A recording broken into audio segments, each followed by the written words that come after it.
નમસ્કાર વિદ્યાર્થી મિત્રો, આગળના લેક્ચરની અંદર આપણે સ્વાધ્યાય 2.1 જોયું કે જેની અંદર કાર્તેજી ગુણાકારને લગતા આપણે એક્ઝામ્પલો જોયા, એટલે કે A ક્રોસ B છે એ કઈ રીતે મળે છે, ક્રમયુક્ત જોડી જોઈ. તો આજે આપણે સંબંધ અને વિધેયની અંદર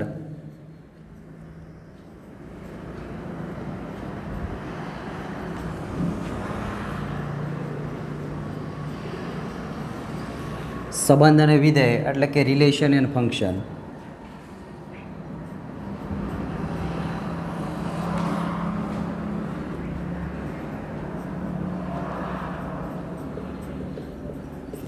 તો રિલેશન એન્ડ ફંક્શનની અંદર આપણે સંબંધ વિશે સૌપ્રથમ જોઈએ.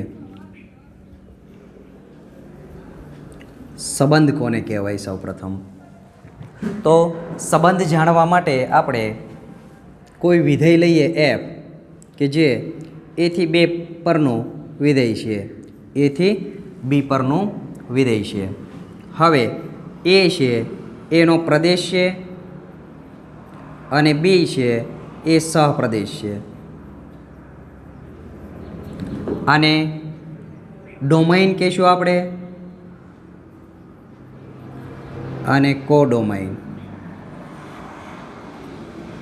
આ બંને ખાલી ગણ ના હોવા જોઈએ. પ્રદેશ છે એને આપણે અંગ્રેજીની અંદર ડોમાઇન કહેશું અને સહપ્રદેશ છે એને અંગ્રેજીમાં કોડોમાઇન કહેશું.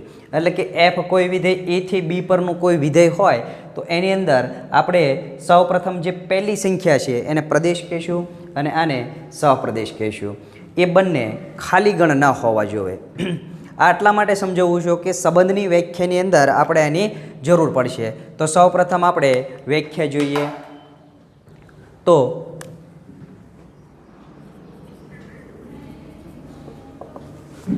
જો a ક્રોસ b ના પ્રત્યેક ઉપગણને પ્રદેશ a થી સહપ્રદેશ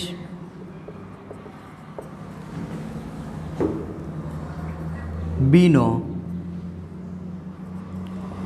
સંબંધ કહેવાય. આ એની વ્યાખ્યા થઈ કે જો a ક્રોસ b ના પ્રત્યેક ઉપગણને પ્રદેશ a થી સહપ્રદેશ b નો સંબંધ કહેવાય. પ્રદેશ સહપ્રદેશ એટલા માટે અહીં મેં પ્રદેશ અને સહપ્રદેશ વિશે થોડીક માહિતી આપી છે. a ક્રોસ b ના પ્રત્યેક ઉપગણને આપણે એક પ્રકારનો સંબંધ કહીશું. તો સંબંધ સમજવા માટે એની અંદર હું ઘટકો લઈ લઉં છું 1,2 અને બીની અંદર 3,4 ઘટકો લઈ લઉં છું.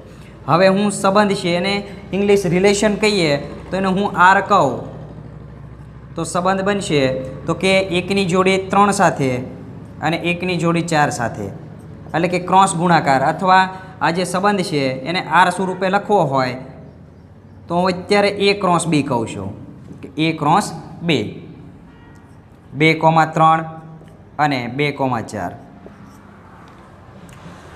હવે એક હું અહીંયા સંબંધ લખું સમજવા માટે, એક નંબરનો સંબંધ કે h1 છે 1,3 કોઈ ઘટક આપ્યો છે. હવે એને હું a થી b પરનો સંબંધ કહી શકું તો વ્યાખ્યા શું કહે છે કે a ક્રોસ b ના પ્રત્યેક ઉપગણને, તો અહીંયા જોવા જઈએ કે 1,3 એ a ક્રોસ b નો ઉપગણ છે. તો h1 છે એ ઉપગણ a ક્રોસ b કહી શકાય. એટલે કે 1,3 છે એ a ક્રોસ b માં આવેલો છે. ઉપગણની વ્યાખ્યા શું હતી? એનો પ્રત્યેક સભ્ય ગણ બીમાં જોવા મળે તો આપણે કહી શકાય કે એ ઉપગણ b. તો અહીંયા h1 નો પ્રત્યેક સભ્ય a ક્રોસ b માં જોવા મળે છે તો કહી શકાય કે h1 એક સંબંધ છે. માટે h1 એ a થી b પરનો સંબંધ છે. હવે આમાં જ આપણે આગળ હજી એક એક્ઝામ્પલ લઈએ કે એને હું h2 સંબંધ કહું તો એની અંદર હું ઘટકો લઉં છું 1,3 2,4 1,3 અને 2,4 અહીંયા મેં એક સંબંધ લીધો. હવે H2 ઉપગણ 1,3 અને 2,4 એ બંને ક્રમયુક્ત જોડી A ક્રોસ બીમાં જોવા મળે છે. તો હું લખી શકું કે H2 ઉપગણ A ક્રોસ B માટે H2 એ A થી B પરનો સંબંધ છે. હવે ત્રીજું જોઈએ કે અહીં હું ત્રીજો એક સંબંધ લખું છું H3 કે જે એને હું 1,5 કહું. હવે 1,5 છે એ ક્રોસ બીમાં જોવા મળે છે, નથી જોવા મળતો, એટલે આપણે લખીએ કે H3 ઉપગણ નથી A ક્રોસ B. માટે ડિસાઇડ કરી શકાય કે H3 એ A થી B પરનો સંબંધ નથી.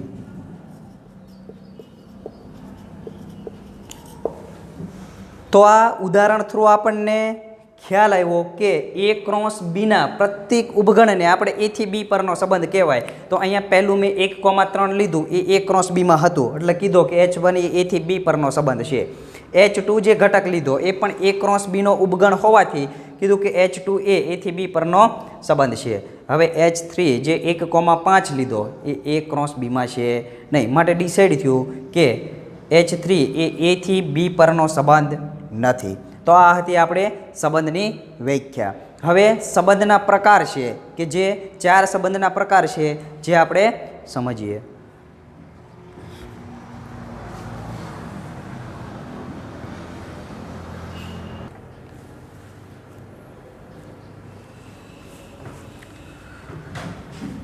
તો જોઈએ સંબંધના પ્રકાર. તો સૌપ્રથમ પહેલો સંબંધ એક સંબંધ. તો એક સંબંધની અંદર આપણે સૌપ્રથમ સંબંધ સમજવા માટે હું અહીંયા એક એક્ઝામ્પલ લઉં છું કે એની અંદર હું 1,2 અને 3,4 એટલે કે આ એનો પ્રદેશ છે, આ એનો સહપ્રદેશ છે. બે ઘટકો લીધા મેં 1,2 અને 3,4. આને હું વેન આકૃતિ થ્રુ સમજીએ આપણે. પહેલો ગણ છે એને હું A ગણ કહું, બીજો છે એને B કહું. તો અહીંયા એક ઘટક છે, અહીંયા 2 છે, અહીંયા 3 છે, અહીંયા 4 છે. હવે એક સંબંધ એટલે આનો એક સાથે સંબંધ છે. જો આને હું સંબંધ સ્વરૂપે લખું તો આવી રીતે લખી શકાય કે 1ની 3 સાથે જોડી છે અને 2ની 4 સાથે જોડી છે. હવે એક સંબંધની વ્યાખ્યા સમજીએ કે એક સંબંધ કોને કહેવાય. આ એક્ઝામ્પલ થ્રુ તમને સમજાવું છું. હવે એની હું વ્યાખ્યા લખું છું કે અહીંયા બે ભિન્ન ક્રમયુક્ત જોડી જોવા મળી, 1,3 અને 2,4. આ બે ભિન્ન ક્રમયુક્ત જોડી છે. તો હું લખું કે જો બે ભિન્ન ક્રમયુક્ત જોડીમાં બે ભિન્ન ક્રમયુક્ત જોડી, પછી એ અહીંયા મેં 2 જ લીધી છે, પછી 8 કે 10 ક્રમયુક્ત જોડી હોય તો ઉલ્લેખ આપણે 2 જ જોડી વિશે કરશું કે 2 જ જોડીઓ ત્યાં આવેલી છે. કે જો બે ભિન્ન ક્રમયુક્ત જોડીમાં એક્સિયમ અલગ અલગ હોય અને વાયમ અલગ અલગ હોય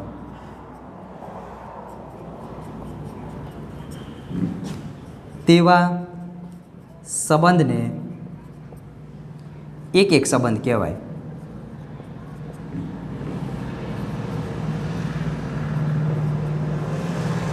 ફરીથી સમજીએ આપણે કે અહીંયા ક્રમયુક્ત જોડી અહીંયા 2 જ છે, પણ કદાચ 6 કે 7 હોત તો પણ આપણે ઉલ્લેખ ફક્ત 2 ક્રમયુક્ત જોડીને જ ધ્યાનમાં લત. પછી એ પહેલી અને બીજી હોય, પહેલી અને ત્રીજી હોય, બીજી અને ત્રીજી હોય, કોઈ પણ ક્રમયુક્ત જોડી હોય, પણ ઉલ્લેખ આપણે કોઈ બી એમાંથી 2નો ઉલ્લેખ કરશું કે જો બે ભિન્ન ક્રમયુક્ત જોડી એટલે કે જુદી જુદી બે ક્રમયુક્ત જોડી છે એનો એક્સિયમ અલગ અલગ હોય અને વાયમ અલગ અલગ હોય. તો અહીંયા જોઈએ બે ભિન્ન ક્રમયુક્ત જોડી છે અલગ અલગ બંને, એની અંદર એક્સિયમ જોવા જઈએ તો અહીંયા 1 છે, અહીંયા 2 છે. તો એક્સિયમ અલગ અલગ હોય છે અલગ અલગ અને વાયમ અલગ અલગ હોય છે વાયમ અલગ અલગ.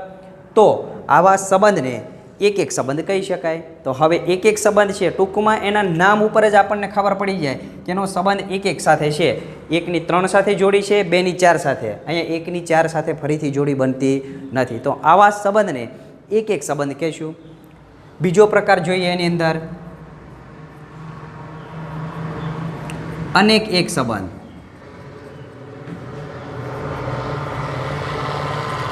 તો અનેક એક સંબંધની અંદર ઘટક એના એ જ લઈએ 1,2 3,4. હવે આને વેન આકૃતિ થ્રુ સમજીએ કે અહીંયા 1,2 3,4 આ એ ઘટક છે, આ બી ઘટક છે. હવે અનેક એક એટલે આ બદલતો રહેશે. એક જવાબ એકનો એક રહેશે. અનેક નામ ઉપરથી જેની વ્યાખ્યાઓ આપણને ખબર પડશે. અનેક એક એટલે આ અનેક હશે, એક્સ અનેક હશે, વાય છે એ એકનો એક હશે. એટલે જો આને આપણે સંબંધ સ્વરૂપે લખવું હોય તો ક્રમયુક્ત જોડી 1ની 3 સાથે બનશે, 2ની 3 સાથે મળશે. તો વિદ્યાર્થી મિત્રો, આની જો વ્યાખ્યા બનાવી હોય તો હવે આના ઉપરથી તમને આવડવી પડે. કઈ રીતે? તો જોઈએ કે જો બે ભિન્ન ક્રમયુક્ત જોડીમાં અહીંયા એક્સિયમ અલગ અલગ હતો, અહીંયા શું થશે? બે ભિન્ન ક્રમયુક્ત જોડીમાં એક્સિયમ છે એ અલગ અલગ છે પણ વાયમ કેવો થયો? સમાન થયો. તો આની વ્યાખ્યા લખવી હોય તો આવી રીતે લખી શકાય કે જો બે ભિન્ન ક્રમયુક્ત જોડીમાં એક્સિયમ અલગ અલગ હોય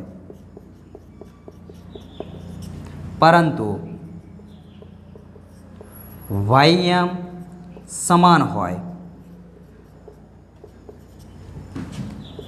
તેવા સંબંધને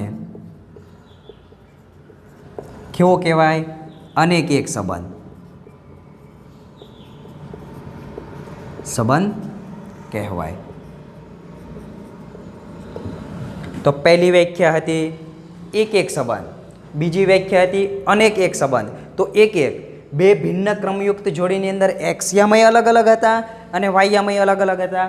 અહીંયા અનેક એક એટલે કે આની અંદર એક્સિયમ છે એ અલગ અલગ છે અનેક, પરંતુ વાયમ છે એ કેવા છે? સમાન છે. એટલે કે અનેક એક સંબંધ કોને કહેવાય? એક્સિયમ અલગ અલગ હોય, વાયમ સમાન હોય. હવે 3 નંબરનો પ્રકાર જોઈએ, એક અનેક સંબંધ. આને પણ આપણે સમજી લઈએ. ઘટકો એના એ જ રાખું છું, 1 2 અને 3 4. આકૃતિ બનાવીએ. આ એ છે, આ બી છે. હવે જોઈ લઈએ કે આની અંદર એક અનેક એટલે એકની જોડી અહીંયા બનશે, એકની જોડી અહીંયા બનશે. આને હું સંબંધ સ્વરૂપે લખું તો અહીંયા લખશું આપણે કે 1,3 અને 1,4. તો વિદ્યાર્થી મિત્રો, હવે વ્યાખ્યા લખવી હોય તો તમને આવડવી પડે. કઈ રીતે? તો કે બે ભિન્ન ક્રમયુક્ત જોડીની અંદર એક્સિયમ સમાન હોય પરંતુ વાયમ છે એ કેવા હોવા જોઈએ? અલગ અલગ હોવા જોઈએ. લખીએ વ્યાખ્યા.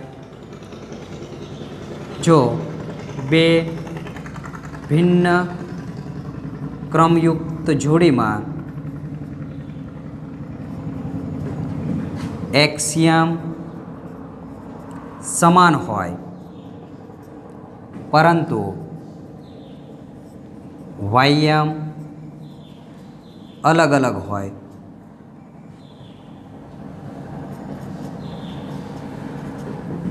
તેવા સંબંધને એક અનેક સંબંધ કહેવાય.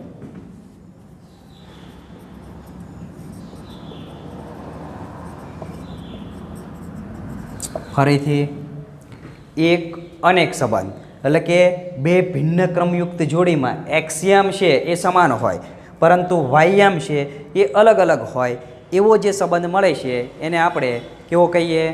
એક અનેક સંબંધ કહેવાય. 4 નંબર જોઈએ, અનેક અનેક સંબંધ. તો એમાં ઘટકો એના એ જ લઉં છું, વેન આકૃતિ દોરી જોઈએ 3 4. તો અહીંયા બંનેમાં અનેક અનેક છે એટલે 1ની 3 સાથે જોડી બનશે, 1ની 4 સાથે પણ બનશે, 2ની 3 સાથે બનશે, 2ની 4 સાથે બનશે. આર લખીએ, 1ની 3 સાથે જોડી બની, 1ની 4 સાથે જોડી બની, 2ની 3 સાથે જોડી બની, 2ની 4 સાથે જોડી બની. આ હતો આપણો આર. હવે વ્યાખ્યા લખીએ કે જો બે ભિન્ન ક્રમયુક્ત જોડીમાં ક્રમયુક્ત જોડીમાં એક્સિયામ સમાન હોય અથવા વાયયામ સમાન હોય તેવા સંબંધને અનેક અનેક સંબંધ કહેવાય.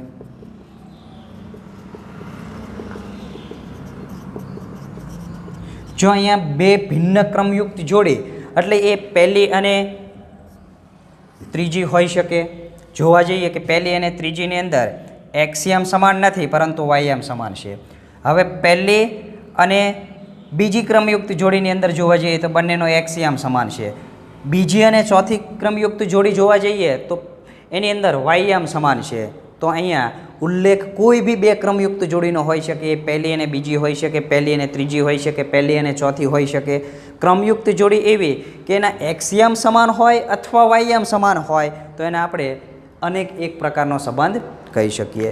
તો સંબંધના જે 4 પ્રકાર જોઈએ આપણે. પહેલો સંબંધ હતો એક એક સંબંધ. તો એની અંદર એક્સિયામ અને વાયયામ એ બંને કેવા હતા? અલગ અલગ હતા. આ બે ક્રમયુક્ત જોડી, ભિન્ન બે ક્રમયુક્ત જોડી વિશે વાત થઈ છે. બીજો સંબંધ હતો તો એની અંદર અનેક એક એટલે કે એક્સિયામ છે એ અલગ અલગ હોય પરંતુ વાયયામ છે એ સમાન હતો. ત્રીજો પ્રકાર એક અનેક સંબંધ. તો એની અંદર બે ભિન્ન ક્રમયુક્ત જોડીની અંદર એક્સિયામ છે એ સમાન છે પરંતુ વાયયામ છે એ અલગ અલગ છે. અનેક એક સંબંધ છે એની અંદર જોવા જઈએ કાં તો એનો એક્સિયામ સમાન છે અથવા વાયયામ સમાન છે. એવા પ્રકારનો જે સંબંધ છે એને આપણે અનેક એક સંબંધ કહીશું. તો આનું વ્યવસ્થિત 4 ટાઈપ છે એનું વ્યવસ્થિત રિવિઝન કરજો. એક સરખી જ વ્યાખ્યાઓ દેખાય છે પરંતુ એક્સ અને વાય ઉપર આધારિત છે. ક્રમયુક્ત જોડી છે એમાં એક્સિયામ અને વાયયામને ધ્યાનમાં રાખી અને આપણે આ 4 ટાઈપ છે એ પડ્યા છે. હવે આપણે વિસ્તાર વિશે સમજીએ. તો વિસ્તાર એટલે આપણને ખબર છે કે જેને આપણે રેન્જ કહીએ છીએ. રેન્જ. હવે વિસ્તારની વ્યાખ્યા સમજીએ તો વિસ્તાર કોને કહેવાય?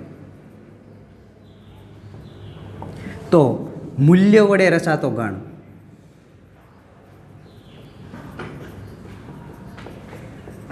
તમને એવું થશે કે મૂલ્ય વડે રચાતો ગણ એટલે વિસ્તાર. જોઈએ એનું એક સિમ્પલ એક્ઝામ્પલ કે હું અહીંયા એફ કોઈ વિધેય લખું છું કે જે n થી n પરનું વિધેય છે. આ આપણને ખબર છે કે પ્રદેશ છે, આ સહપ્રદેશ છે. હવે હું કોઈ વિધેય f of x બરાબર 2x લઉં છું તો અહીંયા એક્સની જે કિંમત છે એ પ્રદેશમાંથી લઈ અને જે એનું મૂલ્ય મળે છે, દાખલા તરીકે n પ્રાકૃતિક સંખ્યા ગણ n માંથી હું 1 લઉં, સાદુરૂપ આપું તો જવાબ મને કેટલો મળશે? 2. હવે હું 2 લઉં, સાદુરૂપ આપું, જવાબ 4 મળશે. હવે હું 3 લઉં, સાદુરૂપ આપું, જવાબ મને 6 મળશે. હવે હું n લઉં, 2n થઈ જશે. આ એનું મૂલ્ય મળ્યું. મૂલ્ય વડે જે રસાતો ગણ છે એને રેન્જ કહેવાય. જે એને RF અથવા કહીએ કે f જે વિધેય છે એની રેન્જ RF અથવા વિસ્તાર લખી શકીએ અથવા એને વિસ્તાર કહીએ. તો મૂલ્યનો ગણ 2, 4, 6 અપ ટુ 2n અનંત સુધી જે જાય છે આ ક્રમમાં એને આપણે શું કહીશું? વિસ્તાર, રેન્જ. બરાબર. તો આ વિસ્તાર જ્યારે મેળવવાનો હોય ત્યારે મૂલ્યનો જે ગણ મળે છે, સાદુરૂપ આપતા જે જવાબ મળે છે એને આપણે વિસ્તાર કહીશું. હવે એની અંદર 2 સિમ્બોલ આવે છે જે આપણે જોઈ લઈએ. આ 2 સિમ્બોલો, આને આપણે કહીશું બધા જ. આમાં ગણમાં કોઈક એટલે કે આ છે એને ઓલ કહીએ, વૈશ્વિક કારક.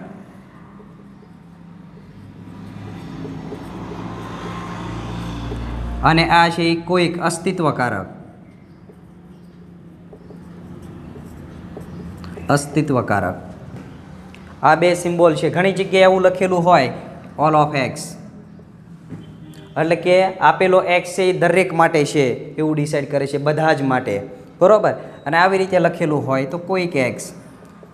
ફક્ત એક્સનું અસ્તિત્વ બતાવવા માટે આ સિમ્બોલનો ઉલ્લેખ થાય છે. આ દરેક ઘટકો માટે એવો થાય છે. બધા જ ગણની વાત થતી હોય ત્યારે ઓલ ઓફ, અને કોઈક ગણની વાત થતી હોય તો એ એક્સ. એટલે આ બંને ખાસ ધ્યાન આપવાનું છે. આ બંને બધા જ ગણ એટલે વૈશ્વિક કારક છે, આ એ કોઈક ગણ અસ્તિત્વકારક. આ ફક્ત